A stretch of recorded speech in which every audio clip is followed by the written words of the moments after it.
Isang scholar ng Philippine Coast Guard, PCG, ang nagtapos bilang magna cum laude sa United States Coast Guard Academy, USCGA.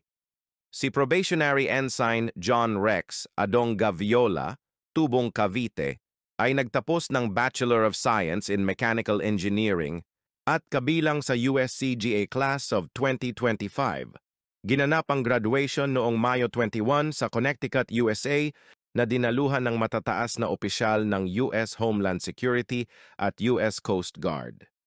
Si Gaviola ay produkto ng PCG's International Cadetship Program at nagtapos din ng may karangalan sa Philippine Science High School noong 2021. Pagbalik sa bansa, siya ay itatalaga bilang ensign sa PCG at magsisilbi ng hindi bababa sa 8 taon.